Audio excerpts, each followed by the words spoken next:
नमस्कार दोस्तों। आज मैं शुरू करने जा रहा हूँ एक नई सीरीज जिसका नाम है एलियन वर्सेस कैप्टन अमेरिका। और आज हम उसका पहला इशू देखेंगे। इन एलियंस पर इससे पहले भी एक सीरीज आई थी जो थी एलियंस वर्सेस एवेंजर्स। अगर देखी नहीं है तो इस वीडियो के बाद देख लेना। एनीवेज, ये सीरीज एक अल्टरनेट टाइमलाइन में सेट होती है जहाँ पर दूसरे विश्व युद्ध के समय अगर एलियंस यानी कि जेनोमॉर्फ का इन्वेशन होता तो कैप्टन अमेरिका क्या करता। इस सीरीज के टोटल 4 इश्यूज है जो मैं एक एक करके आपको समझाऊंगा। अगर आपको ये सिनेमॉर्फ कौन है ये पता नहीं है तो मैं आपको शॉर्ट में समझा देता हूँ। ये सिनेमॉर्फ एक तरह के एलियंस है जो पहले तो अंडे देते हैं और फिर उससे बहुत सारे फेस अगर निकलते हैं जो किसी भी होस्ट से जुड़ जाते हैं और फिर उसके जरिए इस दुनिया में आते हैं। उम्मीद करता हूँ कि आपको एलियंस क्या है ये समझ में आया होगा। तो बिना किसी देरी के लेट्स बिगिन।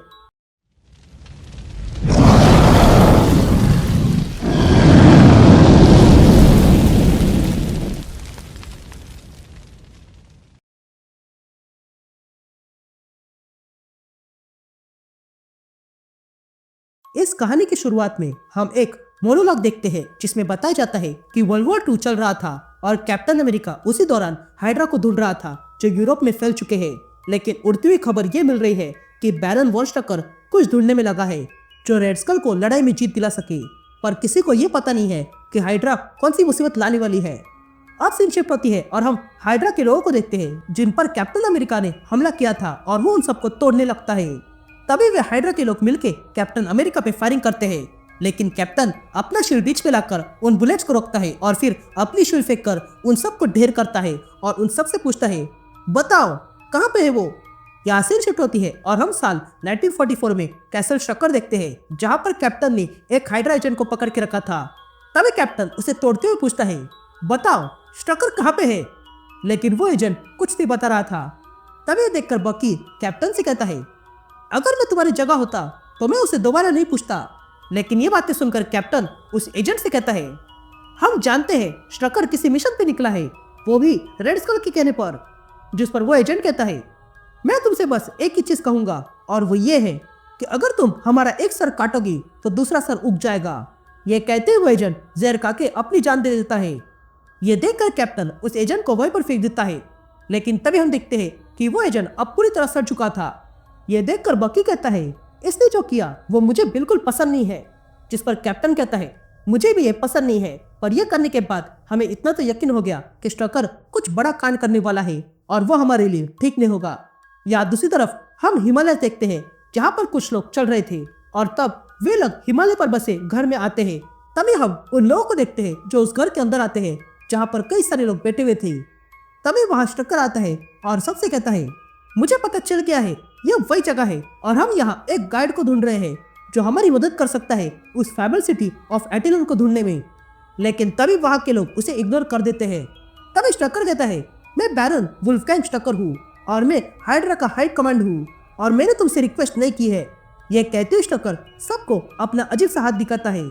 तब एक आदमी स्ट्रकर के पास आता है और कहता है, तुम्हें यहाँ से जाना होगा, हमें यहाँ कोई परेशानी नहीं चाहिए। लेकिन तभी स्ट्रकर उस अजीब से हाथ से उस आदमी का फेस पकड़ता है और उसका फेस मसल देता है और कहता है, परेशानी तो यहाँ आ चुकी है। ये कहते ही स्ट्रकर उस आदमी को मार डालता है। अब ये करने के बाद स्ट्रकर फिर से कहता है, मुझे गाइड चाहिए और अगर नहीं मिला तो और लाशें बिछ जाएगी। ये कहते ही स्ट्रकर एक महिला को पकड़ लेता है। लेकिन तभी एक आदमी आगे आकर स्ट्रकर को रोकता है और कहता है, रुको, मैं तुम्हें ले जाता हूँ। अब सीन शिफ्ट होती है और हम उस गाइड को देखते हैं जो स्ट्रकर और उसकी टीम को एक जगह पे लाता है और कहता है, वे सारे लोग यहीं पर हैं। उन लोगों को लगता है कि एटिलन में जो रहता है वो गॉड है और उन्हें डिस्टर्ब नहीं करना चाहिए, इसलिए उनके और रास्ता बंद किया है। पर मैं तुम्हें ले जाऊंगा, बदले में मुझे क्या मिलेगा। तभी एक हाइड्रा एजेंट स्ट्रकर से कहता है, देखो यहाँ पर कुछ मार्किंग्स है, तो क्या आपको पता है ये क्या है।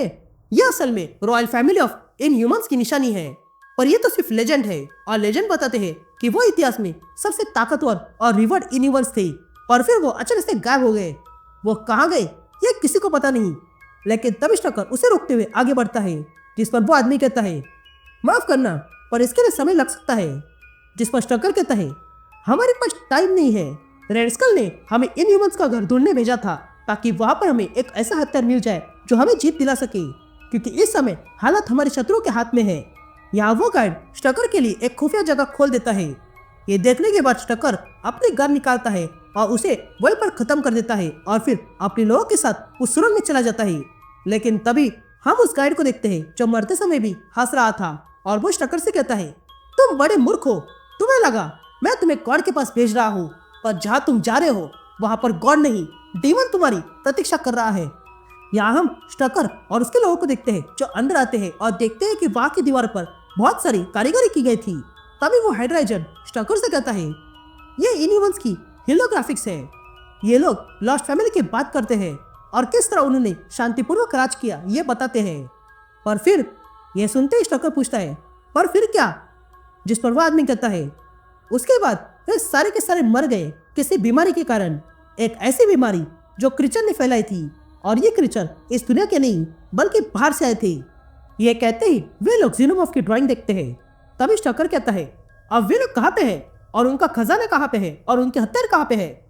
ये कहते ही स्टकर को वहां पर एक बटन दिखाई देता है। तभी उस बटन को देखकर स्टकर उस बटन को दबा देता है और तब वे लोग देखते हैं कि वहां पर उस गुफा के अंदर एक और गुफा थी।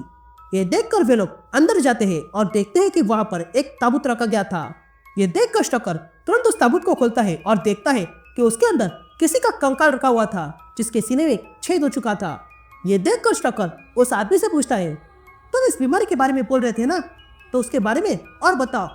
तभी वो आदमी कहता है, ये दीवारें पुराने ट्रेडिशन के बारे में बता रही है, एक ऐसा ट्रेडिशन जिसमें कुछ लोगों को दफनाया जाता है जो शिकार हुए थे।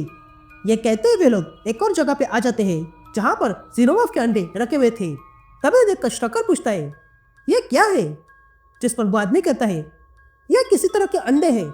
लेकिन तब एक अंडा खुलने लगता है और अगले पल उसमें से एक फेस अगर बाहर आके उस आदमी के फेस से चिपक जाता है, जिसके बाद सारे अंडे खुल जाते हैं और उसमें से कई सारे फेस अगर बाहर निकल आते हैं।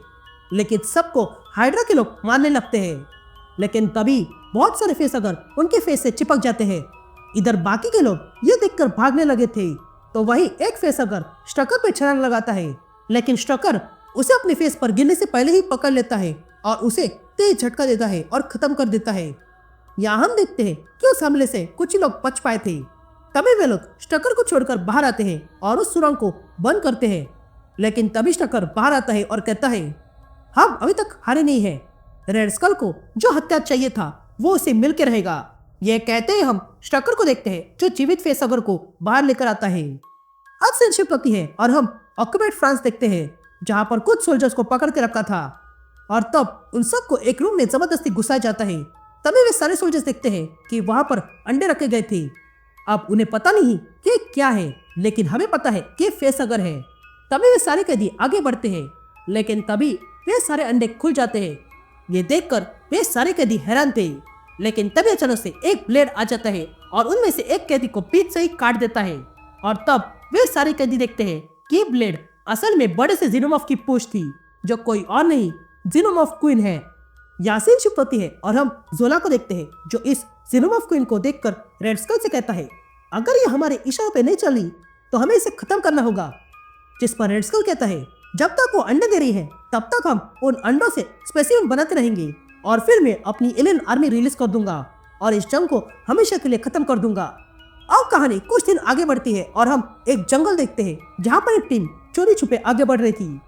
लेकिन तभी वे लोग देखते हैं कि उस जंगल के पास ही एक गांव था, इसलिए वे लोग उस गांव में आते हैं और वहां पर जो देखते हैं उसे देखकर वे लोग चौंक गए थे, क्योंकि उस गांव में सिर्फ और सिर्फ लाशें पड़ी हुई थी जिनके सिरे फटे हुए थे।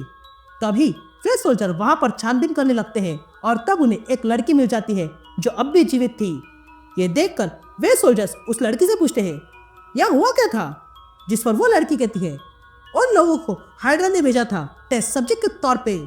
ये कहते ही उस लड़की के सीने में दर्द होने लगता है और अगले पल उस लड़की का सीना फाड़कर एक जीनोमॉर्फ बाहर आता है। ये देखकर वो सार्जेंट अपनी गन निकाल लेता है, लेकिन तभी वो जीनोमॉर्फ उस सार्जेंट पे हमला कर देता है। लेकिन तभी बीच में कैप्टन की शील्ड आ जाती है और वो शील्ड उस जीनोमॉर्फ को नीचे गिराती है और तब कैप्टन उस जीनोमॉर्फ पे पैर रख देता है और उसे खत्म करता है।